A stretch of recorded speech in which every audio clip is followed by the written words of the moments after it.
Hey ghouls and gals, welcome back to my channel. My name is Taylor. In today's video, we are going through the most popular horror tropes. Do I like them? Do I not like them? Are they effective? And going over if I like these horror tropes and just how much a certain trope can make or break a movie, TV show, or book for me.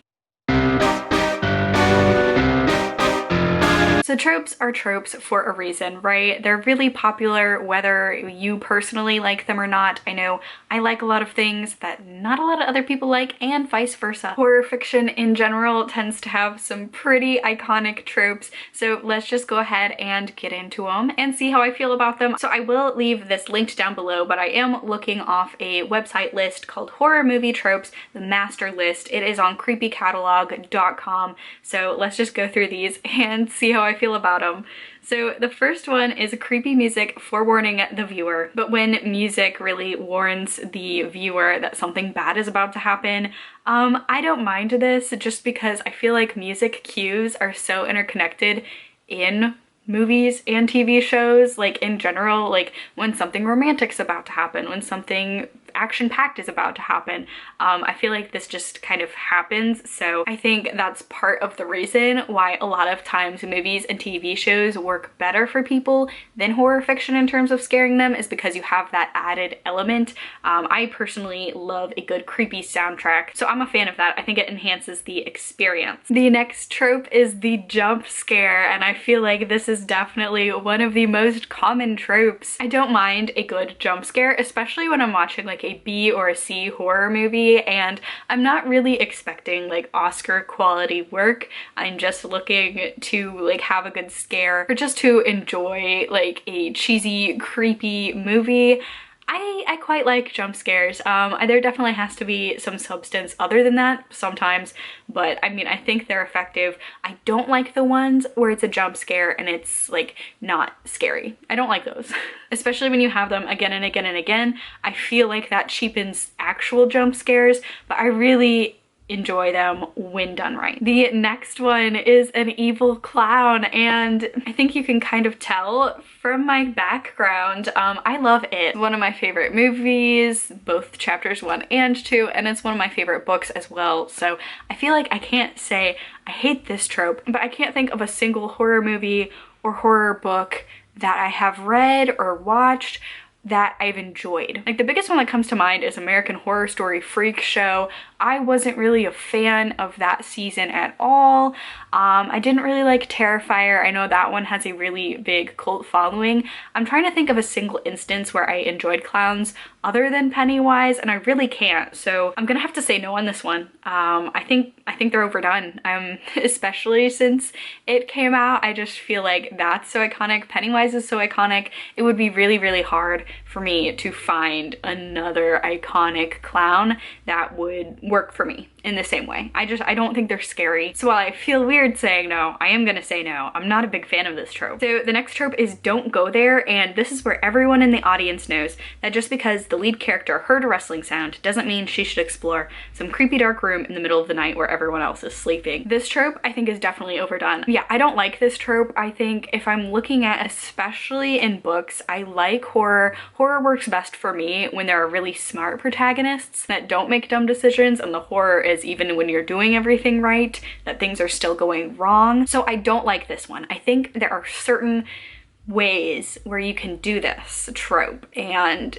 you have to have other reasons. I think you can't just say, oh, I heard a noise and creepy things are going on, I'm gonna go investigate it by myself. That doesn't work. I think it's stupid. But if there are other extenuating circumstances where one person does have to go somewhere by themselves, then I mean, I guess I can see that one. I think at this point it is very overplayed. The next one is girl runs and falls. So this is if a woman is being chased by any sort of big bad and she's running through pretty much a forest or any sort of like terrain, she's going to like start running and trip or fall sooner rather than later. This one I'm also going to say is just very overdone. I get that there are genuinely clumsy people out there, but I just feel like when it's in every single like slasher as a plot point that you're pretty much only women are falling down, it's boring. Have something else in there. Again, like the last trope, I feel like there needs to be other extenuating circumstances for this to work for me, but it doesn't cut it for me when it's just a girl who runs and then for no reason falls down, unless it's really well acted or if there is like some obstacle in the way. But yeah, I'm kind of over this one. This isn't scary for me, so much so where if I'm seeing a scene like this, I'm expecting it, so there's no suspense in that. So the next trope is the crazy girl that no one believes, and in so many horror films, the heroine's suffering is compounded by the fact that no one believes her. And this trope I actually really enjoy because I think it has an extra level of horror for me. So one of my favorite horror classics in books is Rosemary's Baby, and I do enjoy the movie as well, but especially in the book, I feel like the horror plot of what's happening to Rosemary is scary, but not so scary in and of itself. But I think the really scary part is how she gets gaslit by her husband and her doctor and everyone in her life. And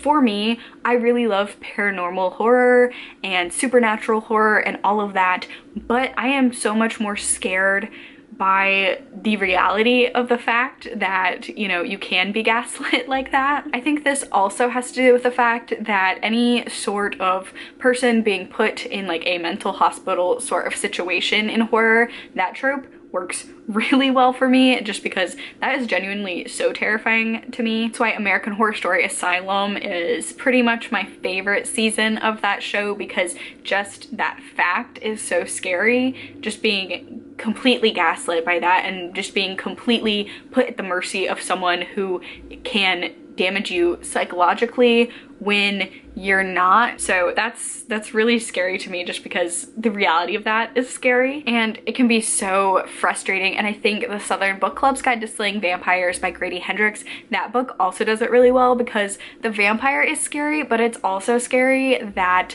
just in terms of power dynamics at the time that the book takes place, the husband doesn't believe his wife and thinks it's just like some stupid woman shit. So yeah, I enjoy this trope. It works for me because it is scary for me.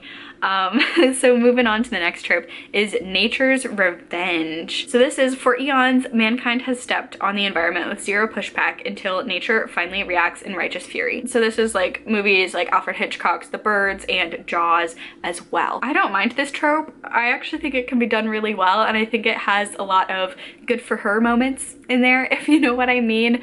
Like for example, I really love Poison Ivy as a character in the DC comic universe. I think a lot of times for this nature's revenge trope, you really have the potential for the big bad. If it's like a scientist who's gone corrupt, or even just nature itself, you see why it's happening, and there are some really compelling arguments for, hey, maybe you have the right idea, just not the right way of going about it. So I don't mind that trope. I actually quite like it, just because also I think what it says, nature's revenge, there are so many different ways you can go about this, because like it said, it gives The Birds and Jaws, so you can have like creature features, stuff like that. You can also have people like Poison Ivy, like I mentioned before, being that nature's revenge, or you could also apply it to books like The Troop by Nick Cutter or The Ruins by Scott Smith, where it is actual like flora and fauna kind of descending upon man. So I think this one's so broad that I don't mind it as a trope, because there's so much potential to go there. The next trope is the split everyone up and try and solve the problem separately, aka the ScoobyDoo, let's split up and look for clues gang. And no, I don't like this trope. I don't get this trope, especially for movies that take place in the modern day. And I don't like this trope. ScoobyDoo is the only trope where it works, because that is a children's cartoon, and part of the reason why they split up is so kids can learn not to. That's kind of the point in ScoobyDoo, is that something bad always happens when they split up. No, I'm bored of it. It doesn't make any sense. It really only serves the purpose of splitting the group up so bad things can happen and to further the plot. I think that's lazy. Unless you're an animator for Hanna-Barbera, then don't do it. It just doesn't work. The underwater foot grab. I feel like this one is very, very specific. I think this would be one of the creepiest things that would happen to you in real life, in like not a horror setting, because I feel like that happens to a lot of people when you're just like in a lake or something, and like a fish will swim by, or be like some sort of underwater thing will kind of graze your foot, and it's obviously not like supernatural horror, but it's like a gross little moment. I'm gonna say I don't like this trope because this one is very specific to the location. No, you know, I feel like if I was ever in a scenario, in like a scary scenario like that, I'm not gonna go in the water. Bad things happen in the water. So no, I don't like this trope. I would hope that people would know not to just kind of splash about in the water. The next trope is cute child doing creepy things. Like clowns, there's something horrific about taking an innocent child and making it do something weird and off-putting, like singing nursery rhymes while someone's getting decapitated 10 feet away. This is one of my favorite tropes. I love creepy little kids in movies and TV shows and books. I love creepy little kids. That's one of my favorite tropes. It always works for me. I think there are so many different levels where you can use little kids as an effective trope. Like they can be, for example, like The Exorcist. They can be the one that's being possessed and the evil, which you have to grapple with. Okay, this is a small child. We want to stop the evil without hurting the child. Or it can be like It, where they're definitely like a David and Goliath sort of story, where you're rooting for these underdog kids who, you know, are very small and probably shouldn't be going up against these bad things. Or in like haunted house kind of possession horror, like The Conjuring, they can raise the stakes for the family, where it's a lot scarier because not only do you have to protect yourself, but you have to protect your kids as well, and they're just helpless and defenseless. And I'm trying not to smile while I say this. I really enjoy kids in horror. I think they work really well together, so I love this trope. The next one is an older demonologist with newspaper clippings who explains the evil spirit's origins. So in a horror movie, this character is usually an older woman who just so happens to be carrying a binder full of information about the fact that no one ever occupies your house for long because it's haunted. Yeah, this one, I mean, I get why it's there because, you know, especially movies are very limited to a certain amount of time. I feel like especially with the success of the Conjuring universe and the Insidious universe, where they both have that paranormal expert like in the very middle of things, I feel like it's now very, very overplayed. I understand why it's there, but I would almost rather prefer like a good old research montage where the character who doesn't have a lot of information is trying to piece things together. The next trope, the evil doll that comes to life. So if you see a doll in a horror movie, you can be sure that it's something far worse than an innocent child's toy. So anything from Annabelle, Dead Silence, or the Child's Play movies. Yeah, I don't like this trope. I get why they're popular, and I would almost rather have like a horror comedy about a doll rather than a straight-laced horror, just because there's just something so unscary about a doll to me. I think especially now because of Annabelle again, and also, I mean, Chucky's pretty iconic. This is pretty overplayed. I did like Dead Silence though. I thought that was good, but if I can remember, and slight spoilers, I don't think it was because I think the dolls were more of like a creepy setting almost, rather than the creepy entity itself. So yeah, this trope doesn't really work for me just because Chucky and Annabelle don't scare me, but I see the appeal of it, I guess. The next trope is the final girl, and this is the final girl. I get why this is a trope. I actually don't really mind this trope. I quite like it. I think when done right, it can be very empowering and just very satisfying to see an underdog type of character take down the big bad. I especially like in fiction when they kind of twist it and make you believe that one character is going to be the final girl and then change it on its head so that it's an unexpected character. I think that is really cool as well, and I think this is a long enduring trope for a very good reason. So the next two are 2 in 1, and it's the refrigerator door trick and the medicine cabinet mirror trick. And both of these are, so the refrigerator door trick is, you know, kind of maybe at the end of the night, maybe you're going for a midnight snack and you're in the fridge and you're rummaging through it, and then you close the door so it's like a side view, and all of a sudden the big bad is where the door was. And then the medicine cabinet mirror trick, I also equate this one to if you're like washing your face. The refrigerator door trick, I think that's a little overplayed. I get why it's done.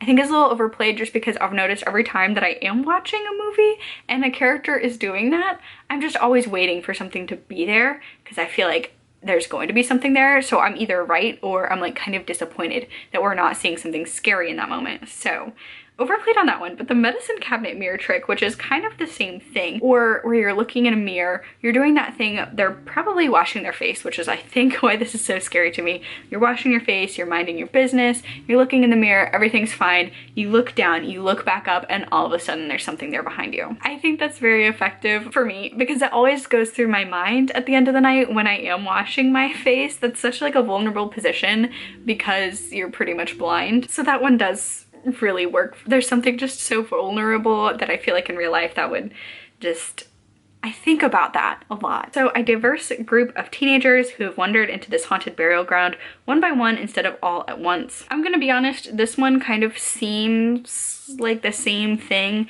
as the split up and look for clues gang one, so I'm just gonna skip that one because that just feels like the same sort of thing to me.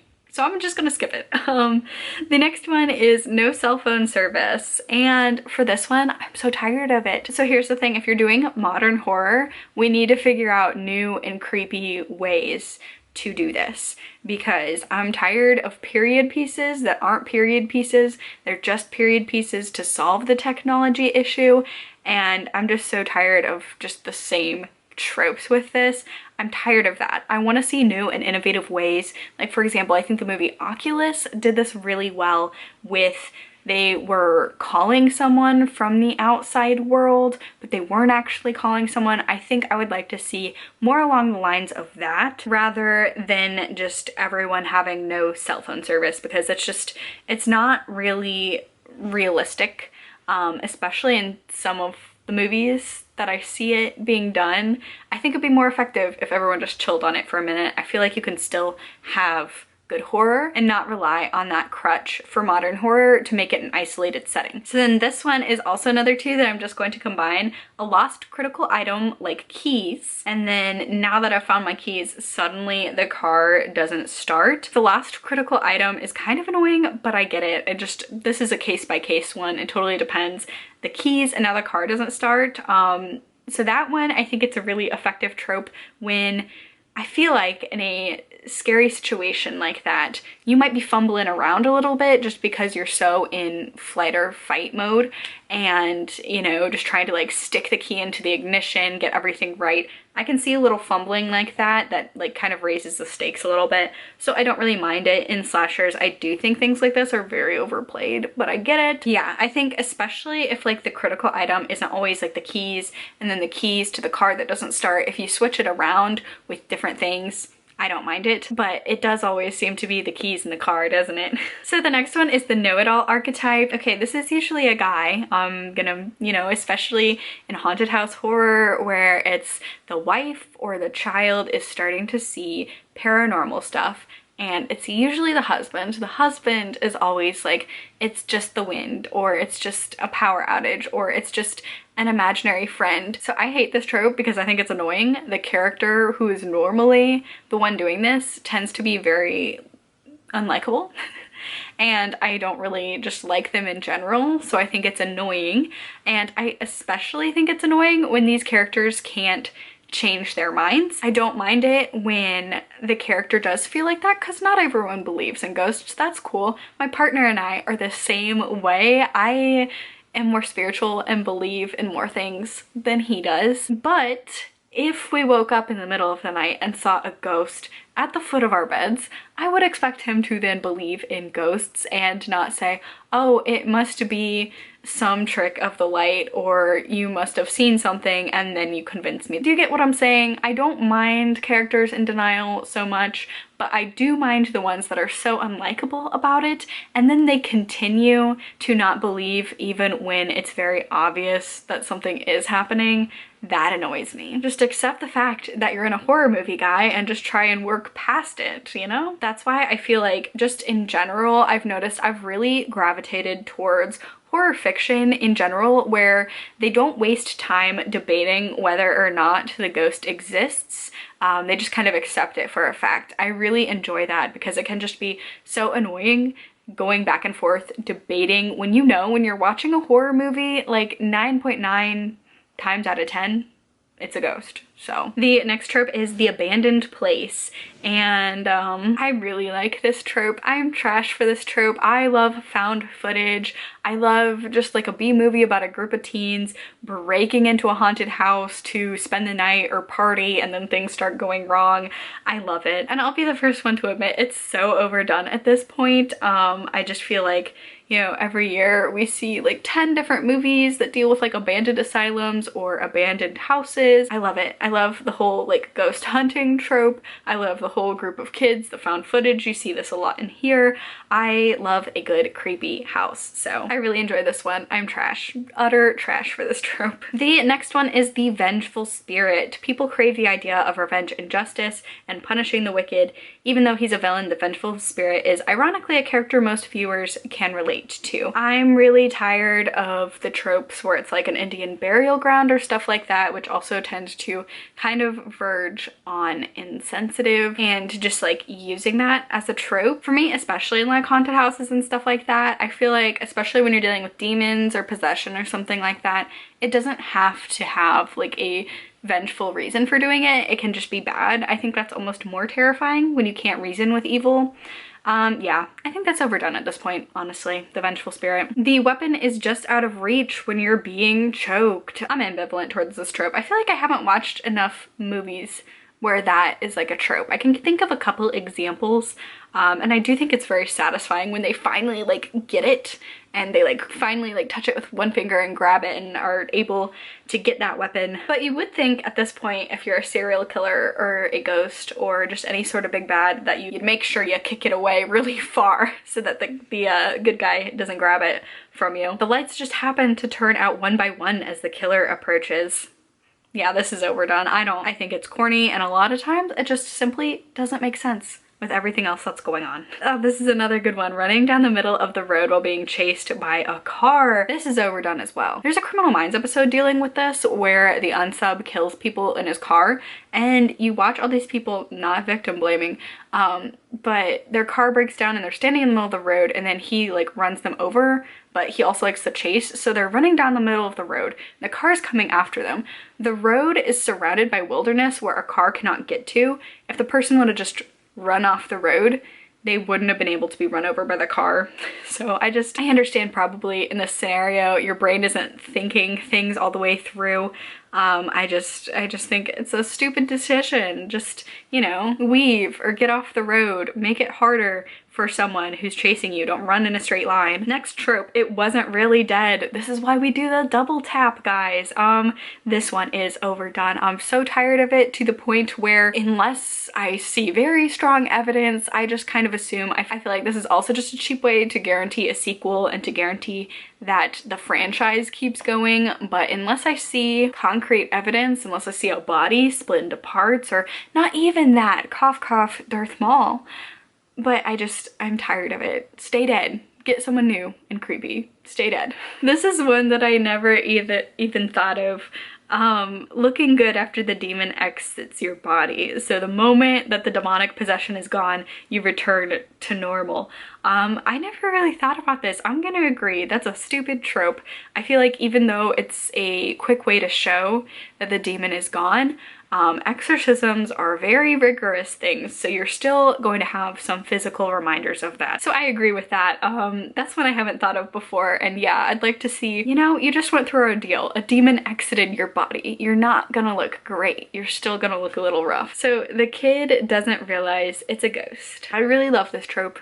Again, this is probably another one that's very overplayed and very stupid to a lot of people, but boy, do I love the imaginary friend trope too, where it's like this kid is talking about an imaginary friend and the parent is like, oh, that's cute and normal, which, by the way, I'm one of 5 kids. Only one of my siblings have had an imaginary friend, and her imaginary friend was nowhere near the level of any of these kids. So some of these things, like when I see the parents being like, oh, that's so cute, you're talking with your imaginary friend, I'm like, is this normal kid behavior? I really don't think so, but I love it. I'm trash for it. Again, like with the creepy little kid trope, I absolutely love it. And then the very last trope, and very appropriately, the one last scare after you thought everything was resolved. This one I feel like I mentioned before, where it never really stays dead.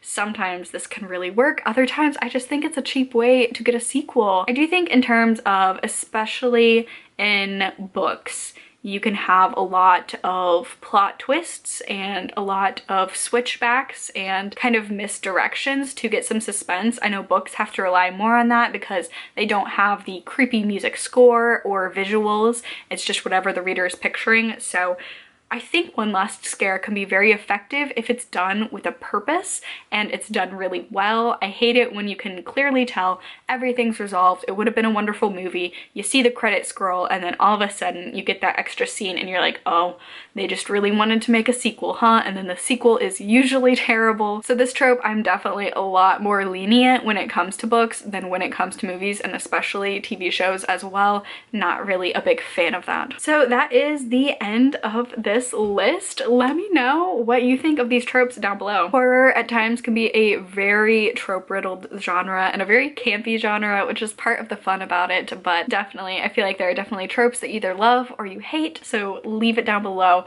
I'd love to hear which ones you're trash for, which ones you absolutely can't stand. If you liked this video, be sure to give it a thumbs up, subscribe for more content from me. Stay safe, stay spooky, and I will catch y'all in my next video. Bye!